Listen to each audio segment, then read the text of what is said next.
Esperen que me pongo para grabar para que lo puedan ver. Ahí va. Me pegan acá en el chat el mail de uno de los que no le haya llegado. Yo les mandé los textos, ¿sí? Y videos sobre cada etapa, ¿sí? Y de ahí tienen que sacar los materiales, ¿sí? Entonces, vuelvo. Eligen una escuela económica que ustedes, ¿sí? Van a adoptar. No, no me tienen que hablar de una escuela económica. No, no, no. Ustedes tienen que ser esa escuela económica. ¿Se entiende?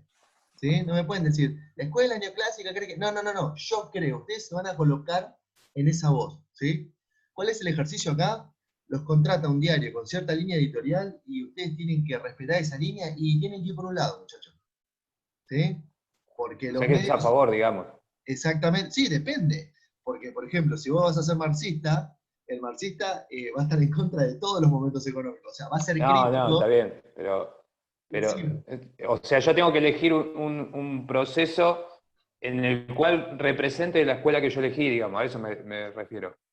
represente eso lo puedas abordar. Porque, Ah, por ejemplo, si yo, alguno de ustedes, por ejemplo, de lo que leyó de Chang, le gustó las ideas del marxismo, ¿sí? Que eso está absolutamente válido, ¿sí?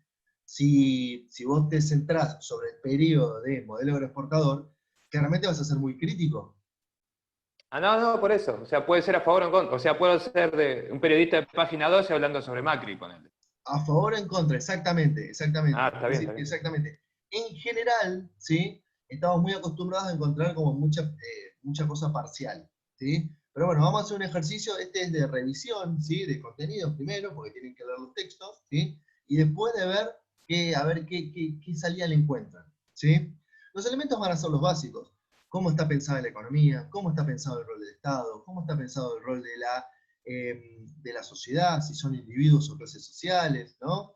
El rol del Estado también es una cuestión fundamental para los keynesianos, para los marxistas, para los liberales, digo, eso está todo en Chang y ya lo hemos visto, ¿sí? O sea, si uno revisa las clases, uno puede armarse un cuadrito, ¿sí? Y ya, ¿sí? Entonces, esa es la cuestión. Elijo una escuela económica, elijo un periodo y arman un texto máximo 3 páginas, ¿sí? No debería ser, digamos, demasiado complicado, porque los materiales que les pasé están totalmente enfocados en medidas económicas, ¿sí? Hay uno que es un manual, pero del manual yo después les digo cuáles son las páginas, digamos, que hay que prestarle atención, y básicamente lo que te dicen es qué tipo de medidas económicas tomaron, ¿sí? O cuál era el sentido de eso. Y de ahí más o menos ya se entiende, ¿sí? Eh, entonces, las únicas dos previsiones que va a haber son las siguientes. Una, cualquiera que corte y pegue, sí, acá está grabándose, cualquiera que corte y pegue de internet, ¿sí? Está desaprobado automático, ¿sí? Dos, los materiales que se utilizan para hacer el examen son sí o sí los que yo les pasé, ¿sí? No quiero citas a un estudio de Sarasa, un canal de YouTube X, gente con peluca rara que odia a las mujeres. No, no, no, no. Acá estamos hablando gente que leyó, que estudió, que tiene un título de una universidad nacional que sabe. Yo no quiero teorías conspirativas. No sé si me van a poner un chip. No sé si Bill Gates me quiere comer la porción de tarta que me queda en la heladera. No me importa. Vamos con, ¿sí? Teóricos comprobados y gente que sabe, ¿sí? Que ha escrito libros, que tiene cátedras en las universidades nacionales, sobre todo de la UBA, ese es un defecto que tengo de formación, ¿sí? O sea, yo fui a la UBA, entonces creo que la UBA es buena, bueno, voy a ir con esa. Entonces, usan los materiales que yo les pasé, y de hecho uno de los autores, a ver, sí, uno de los autores que les estoy pasando, que es un libro de Marcos Novaro, no es un profesional que a mí me caiga bien cómo opina él políticamente. Pero las 4 o 5 hojitas que le pasé sobre la política económica de la dictadura, la verdad que están muy bien. Lo tengo que reconocer. Para mí es un gorila horrible, pero la verdad que esas páginas están bien compiladas. Entonces, bueno, lo tengo que reconocer. Y el tipo, nada, está sobradamente probado en la academia. Así que, bueno, tienen que usar esos materiales, sí o sí, y no se copien de internet. Te lo pido por favor, ¿sí? Porque si no, donde yo encuentro, así sea una frase, pum, se le devuelvo el mail y le dije, che, te dije que no copies, pum, un 2, ¿sí? Y nos vemos en diciembre. Va, nos vemos. Nos conectamos en diciembre. ¿Se entendió hasta acá? ¿Sí? Sí, profe. Buenísimo. Yo después, cuando termine la clase, Disculpe, Zair, decime. ¿cuánto era la extensión de la nota? No, máximo 3 páginas. No les quiero quemar el cerebro. Ah, O ok. sea, 3 páginas, digamos, yo creo que es un laburo que si, a ver, ¿a qué apunto yo con la consigna? A que revisen las clases, ¿sí? A que revisen los textos que les mandé y los materiales, ¿sí? Después les voy a pasar también el PowerPoint, digamos, con el que yo suelo mostrar las primeras estas aburridas, donde demuestro que el diseño es mi pasión. Les voy a pasar después eso, donde está, hay una suerte de comparativo, ¿sí? De cada momento y como los conceptos principales de cada periodo, ¿sí? Ya a partir de eso es muy difícil no poder hacer un examen que sea más o menos piola de leer, ¿sí? A eso estoy apelando, ¿sí? No que tengan una prosa hermosa, no les pido que sea Walsh, pero que por lo menos sea legible, ¿sí? El examen, ¿sí? Y esto lo van a escuchar un montón. Si nos volvemos a cruzar en tercer año, voy a ser aún más insoportable, y los pibes de tercer año dan fe de eso, pero bueno, veremos otras materias, ¿sí? Veremos sociología o algo de reacción o lo que sea. Por ahora solo me limito a torturarlos con esto, ¿sí? A ver, entonces, después les paso las consignas, ¿sí? Y obviamente, cuando la fecha máxima de entrega, ¿sí? Es el domingo 8 de noviembre, ¿sí? Esa es la fecha máxima de entrega. Si lo pueden hacer antes, mejor, obviamente, para mí, para todos, para mi salud mental, eh, pero sobre todo por el tema de, por ahí alguna corrección, ¿sí? Por ahí alguno ya el fin de semana se puede sentar, aunque sea tirar una idea en un papel, y ahí me escriben, ¿sí? Me dicen, che, mira, profe, pensé esto, qué sé yo. Digamos, muchos me han consultado ya, me mandan un WhatsApp, y yo en general lo respondo al toque, ¿sí? Eh, Todavía no volvió el fútbol el fin de semana, así que en general voy a estar así con el WhatsApp abierto, mirando a ver si alguno de mis hermosos alumnos me escribe. Hermoso en el sentido platónico. Entonces no lo, obviamente voy a responder ni bien pueda, ¿sí? Entonces ya este fin de semana ya pueden tener una idea, y después en algunos ratos en la semana van cruzando la información y van redactando, ¿sí? Esa es la idea mía. No pedirles un laburo muy jodido en 4 o 5 días y que haya entre la consigna y el tiempo, un tiempo más o menos prudencial, ¿sí? Y además ya me da mi tiempo idealmente para corregir, y yo para la última clase del 12 ya estaría en condiciones seguramente de tener todas las notas, ¿sí? Incluso por ahí situaciones de algunos compañeros que por ahí han tenido problemas de conexión, hay un par que trabajan, otros han tenido por ahí muchos ausentes. Bueno, prefiero solucionar el grueso de ustedes, que por suerte pueden cursar todos los jueves, para después volcarme en lo que está en una situación más complicada, ¿sí? La verdad que la situación de la pandemia, digo, no, nos complica a veces, complica más a los estudiantes que a los profes, a eso me refiero, ¿sí? Bueno, después yo les paso las consignas y la consigna, y ya andando los melones se acomodan. Bueno, la idea de hoy, ¿sí? Es analizar el último periodo que vamos a ver por acá. Lamentablemente vamos a tratar, ¿sí? Entre hoy y la clase que viene, en llegar al menos al 2001. A mí me interesaría mucho, y sé que hay muchos, ¿sí? Sobre todo Lautaro, que quiere discutir los últimos 15, 20 años de vida económica, pero vamos a quedarnos tipo hasta el 2001 por una cuestión por ahí de espacios, ¿no? O sea, y de saberes que haya comprobados. Hay muchas cosas que son muy recientes y todavía no logramos ver como la serie económica completa de qué es lo que terminó pasando, ¿sí?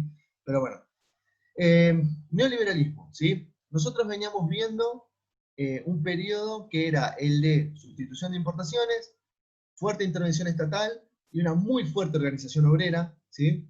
De las clases obreras más fuertes y más organizadas de Latinoamérica, si no la más organizada y fuerte de Latinoamérica, de la mano de los sindicatos, en general peronistas, ¿sí? La gran mayoría de los sindicatos durante la década del 50, 60 y 70 eran peronistas. No todos tenían la misma visión de país o de la economía, pero todos, ¿sí? Se reconocían como peronistas, ¿sí? Es muy interesante porque la identidad del peronismo, como bien lo podemos ver hoy, incluye muchas facciones, desde la derecha hasta la izquierda, pero realmente es una identidad que está todo el tiempo asociada a la lógica del poder. Es decir, muy tempranamente cualquier persona que quiera manejar el poder sabe que en algún momento tiene que definirse en torno al peronismo, ¿sí? O coquetear un poco, lo podemos ver en el último gobierno de Macri un poco también, o sea, o ir a full en contra, o coquetear un poco como para poder negociar políticamente y obtener algunos resultados, ¿sí? En palabras de Bandor, ¿sí? Bandor fue un mítico y muy polémico dirigente sindical, él decía en un momento, en una entrevista, o entre los allegados de él, decía, si yo me saco la camiseta peronista, pierdo el sindicato en una semana. No importa que sea Bandor. Y Bandor era un tipo pesado, no era un dirigente estudiantil, no era un muchacho que fuera un paladín de la democracia y de los métodos transparentes, ¿sí? Pero él mismo reconocía de que si no tenía una definición de que él era peronista, se lo comían crudo, básicamente, ¿sí? Otros que dijeran ser más peronistas o que propiciaran otro tipo de peronismo. Así que es una identidad que en tiempos de crisis o incluso donde el peronismo no está gobernando, es una identidad que pega muy fuerte en la sociedad civil. Pero bueno, eso es una cuestión política cultural. Entonces, tenemos fuerte intervención estatal, la economía en la cual el eje es la industria, ¿sí? Y lo que se busca es convertir a Argentina en una potencia industrial, y a partir de la década del 60, una apertura progresiva a aceptar créditos del exterior, ¿sí? Durante el primer peronismo, la década del 30 y hasta el fin del primer peronismo, 1955, la verdad es que la Argentina tenía algunos recursos a favor y pudo largarse a hacer una industrialización, ¿sí? Simple, ¿no? Con una industria bastante básica de productos intermedios, o sea, cosas que consumimos todos los días, y no le costaba demasiado. En un momento, hacia principios de los 50, llegó una suerte de ahogo, en la cual no había plata para invertir más, ni agrandar la industria, ni la gente tenía más plata para consumir más, y estaba como medio ahogado el sistema, es decir, lo que veíamos la semana pasada, el stop, la fase en la cual se frenaba el crecimiento económico. Y a partir de los 60, sobre todo de Frondizi en adelante, de 1958 en adelante, se empieza a operar, sobre todo abriendo las puertas al Fondo Monetario Internacional, y abrir, ¿sí?, a instancias como el Banco Interamericano de Desarrollo, el Banco Mundial, y cualquier programa, ¿sí?, que nos tirara dólares. Bueno, nosotros levantábamos la mano y venían los dólares, ¿sí? Entonces, ahí se volvía, ¿sí?, a reiniciar la economía.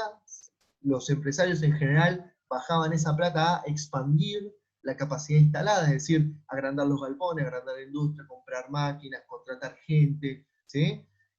Empezar a trabajar con departamentos de marketing, mejorar la marca, ¿sí? Al día de hoy, todos recordamos, ¿sí? Todos hemos visto quizás en la casa de algún abuelo una heladera Siam, ¿sí?, de las viejas. Todos hemos andado por ahí si hemos tenido la suerte. Yo supe tener un Fitito Fiat 600 por el 78. Hemos visto Citroën 13B, Rastrojero, Torino, ¿sí?, la grande competencia de Ford versus Chevrolet. Bueno, toda esa épica que se arma, lo que está revelando es una Argentina que se reconocía como industrial, ¿sí?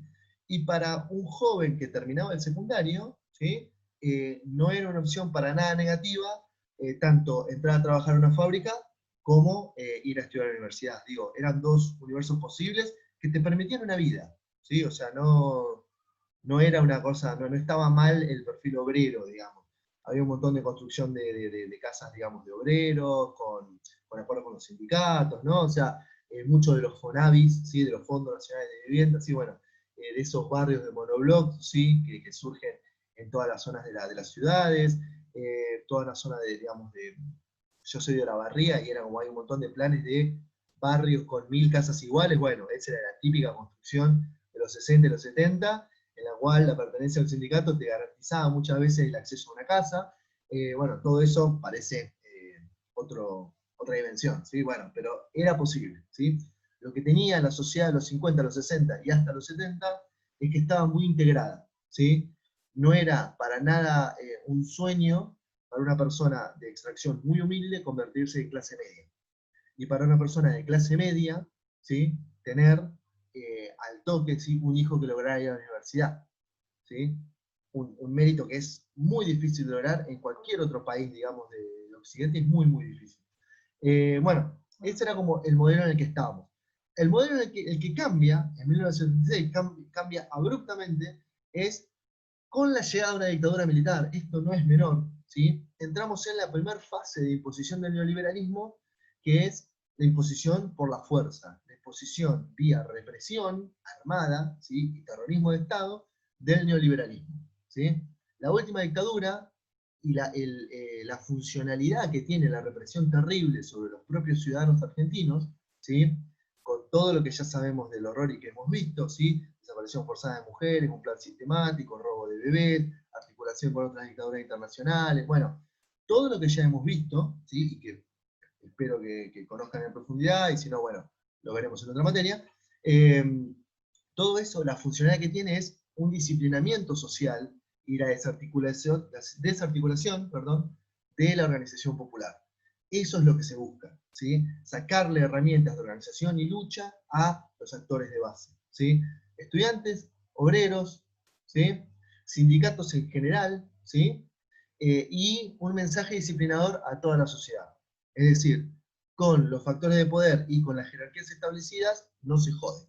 ¿Sí? Esa era como la bajada de línea estructural que tuvo la última dictadura militar. ¿Sí? ¿Se entiende hasta acá? ¿Alguna duda, alguna consulta? Perfecto. Sí. Vamos, Nacho y después Lauta. Habla Nacho. No, yo había dicho que bien, así que pregunte Lauta. Lauta, decime. No, yo decía que, digamos, la principal oposición en la década del 76, o sea, la dictadura, eran los peronistas y marxistas. Eso quería agregar a lo que decías vos. Sí, mira, hay un tema que la verdad es muy complejo porque al día de hoy se sigue discutiendo. De hecho, hace un par de semanas salió un nuevo libro sobre los 70, con una visión que no es la que yo comparto, de un periodista que a mí me genera cierto escozor, que se llama Seferino Reato. A ver, sí se puede hablar, digamos, se estudió como, desde todo punto de vista se han estudiado los 70, de la historia, la sociología, la ciencia política, la economía. En general, las ideas que a mí más me gustan hay una idea que ya en los 70 se estaba ya hablando, que es, lo que se hace es, se espiraliza la violencia. Es decir, entra una situación en la cual cada identidad política, ¿sí? gira hacia, gira hacia la opción violenta. Es decir, cualquier ideología política en la que te centres, de hecho cualquier identidad cultural fuerte que había en la Argentina, considera que la violencia es un método viable para resolución de conflictos y para imposición de una posición política. ¿Se entiende? Es muy peligroso cuando eso pasa. Porque cuando vos tenés algunos locos sueltos que son violentos, ok, son algunos locos sueltos. Cuando cada identidad política dice, che, la verdad que sí, que un grupo de nosotros se dedique a practicar tiro, a tener prácticas de insurgencia, que sepa secuestrar, que sepa intervenir, que sepa poner bombas, ahí estás en un problema grosso, ¿sí? Y cada tendencia política en los 70 estaba armada para esto, tanto por derecha como por izquierda, ¿sí? No digo, obviamente ahora se condena la violencia como método político porque bastante nos costó, ¿sí? Y no estoy diciendo, digamos, de ninguna manera, estoy diciendo lo que decían los militares, que ellos intervenían porque había una suerte de guerra civil. No había una situación de guerra civil, ni la dictadura militar fue una guerra, ¿sí? Tampoco, fue una represión estatal desde el Estado hacia los ciudadanos, ¿sí? Eso, digamos, que no quede duda, que quede grabado. Lo que sí había previo al golpe del 76 es una situación de extrema polarización política, ¿sí? Esa extrema polarización política lo van a ver en el manual de Novaro, ¿sí? Que Novaro no es un tipo de izquierda ni nada por el estilo, pero en el manual de Novaro sobre el momento previo al golpe, lo que dice es, los empresarios supieron oler crisis política y ahí apuraron prácticas que generaban inflación. La inflación genera zozobra y problemas en la sociedad, y eso te retroalimenta las demandas de la sociedad para la clase política. La clase política, ¿cómo está acostumbrada a dirimir sus problemas? Con los fierros, literalmente. Entonces eso generaba aún más violencia, ¿sí? Y fue un sistema en el cual los empresarios, por ejemplo, tuvieron mucho que ver para generar una situación de desorden en la cual, ¿sí? apelaran ellos a la solución de ordenar la sociedad. Sí, mal llamado Sí. doctrina de la seguridad nacional, que era una bajada de línea de Estados Unidos. Sí, Bueno. la doctrina, y acá vamos de nuevo un poco a lo que hablamos al principio, ¿sí? En estos momentos, la bajada internacional era esto que vos bien decís, ¿sí? formación de militares en la Escuela de las Américas en Panamá, ¿no? Contra la subversión, contra el marxismo, el comunismo, Sarasa, pero esas ideas globales en cada país se aplicaron distinto. No era lo mismo la situación de la dictadura brasilera que la dictadura argentina del 76, que la dictadura de Pinochet en Chile, ¿sí?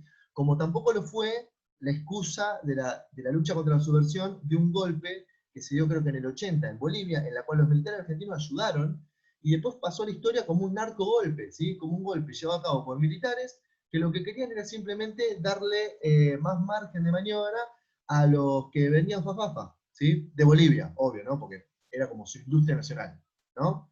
Hecho que está muy bien retratado en Scarface de fines de los 70, ¿sí? En donde actúa Al Pacino, ¿sí? Con uno de los que negocia es con un gran lord de la droga de Bolivia. Bueno, y la intervención militar y todo. Digo, en ese momento, bajo la excusa, bajo el paraguas conceptual de la doctrina de seguridad nacional, te habilitaba cualquier tipo de represión política. ¿Se entiende?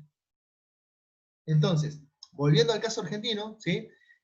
Lo que tenemos es, ¿sí? La intención de una bajada de línea política que instrumentaliza la fuerza de las Fuerzas Armadas, ¿sí? En este caso, las Fuerzas Armadas aplicando un nivel de represión que era desconocido por todos los actores sociales. Nadie esperaba, ¿sí?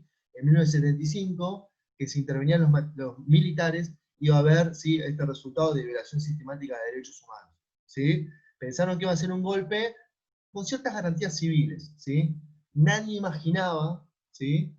Este tipo de represión, ¿sí? Así como nadie imaginaba eso, durante los primeros 2 o 3 años, la dictadura militar contó con un alto apoyo de la población local, eso también hay que decirlo, ¿sí? En especial de los sectores de clase media urbana, ¿sí? Eso también, digamos, hay que decirlo, y es uno de los grandes problemas, ¿sí? No por nada, las calles estaban llenas de gente cuando ganamos el Mundial 78, ¿sí? Entonces,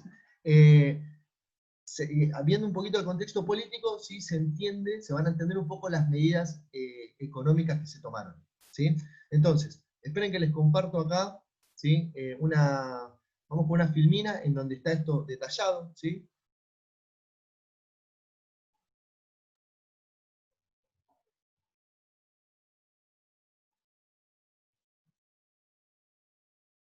Acá. ¿Se ve acá la filmina? Sí. Sí, profe, se lo ve. Bueno, esperen que le dé un poquito de zoom, ¿sí? Para que se vea. Bueno, acá esta sería la clase de hoy, ¿sí? La primera parte. El neoliberalismo lo vamos a tomar entre el 76 y el 2001, ¿sí? La primera etapa, como está marcada acá, es de represión pura y dura, ¿sí? Primero por la espada, después por la zanahoria. En este momento, que va entre el 76 y el 83, es decir, lo que dura la dictadura militar, tenemos al terrorismo de Estado como disciplinador de la organización social, esto que estuvimos viendo, ¿sí? En la cuestión económica, ¿sí? ¿Qué es lo que se genera? ¿Sí? A nivel internacional se aprovechan créditos baratos, es decir, había muchos dólares en el exterior, entonces Argentina se aprovecha de esto, ¿sí? Y empieza a buscar muchos capitales golondrinas, especuladores que estaban dando vueltas, empieza a generar una situación de atraer esos bonos como para generar una situación ficticia de falsa, si se quiere, un falso excedente de dólares, que esto pudiera ser aprovechado por amplios sectores. Es decir, los sectores altos, empresarios, los sectores bancarios, financieros, y algunos sectores de la clase media. Yo acá puse, ¿sí? Plata dulce y DM2, ¿sí? Ahora vamos a hablar un poquito de eso, ¿sí? El efecto más importante, ¿sí? Que se articula con el terrorismo de Estado es la reprimarización de la economía. ¿Esto qué significa? Otra vez, como en la década del 30, lo que busca es hacer base en los sectores que den dólares. ¿Cuáles son los sectores que históricamente más dan dólares en Argentina? El campo. Entonces, lo que se busca es, ¿sí? Romper con lo que se conoce en ese momento como industrias artificiales, esto entre comillas, ¿sí? Y volver a los sectores que nos den ventajas comparativas. Volver al modelo, ¿sí? Si quiere, de agroexportador, ¿sí? Y uno de los grandes clavos en el cajón de la industria nacional es la reforma financiera del 77. Ahora después vamos a avanzar en esto, ¿sí? Entonces, yo después les voy a compartir las filminas estas increíblemente diseñadas, ya lo sé. Después se las voy a compartir, ¿sí? Así pueden como tener los ítems principales. Cuando nosotros nos fijamos, ¿sí?, en las últimas semanas, ¿cuál ha sido el principal problema económico que tenemos hoy? El dólar. Dentro de lo que yo he visto, sí, analizado, sin ser un experto en historia económica, esta pulsión natural que tenemos, las personas, vamos a ser buenos, vamos a decir que somos de clase media, ¿sí? Tenemos internet, tenemos las 3 comidas, tenemos luz en nuestra casa, bueno, vamos a decir que somos clase media.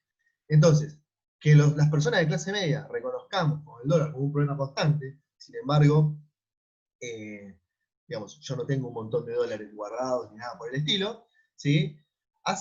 Es un comportamiento muy particular de la clase media argentina. Y el origen de esta práctica histórica se encuentra acá, en la época de la dictadura. ¿Por qué? Porque se abre el mercado, ¿sí?, de obtención de divisas, ¿sí?, y de especulación financiera para sectores minoristas, ¿sí? Sectores minoristas, es decir, somos personas de clase media, personas que pueden tener un ahorro en pesos y comiencen a ver, ¿sí?, ciertas herramientas financieras para especular y hacer una ganancia rápida, ¿sí?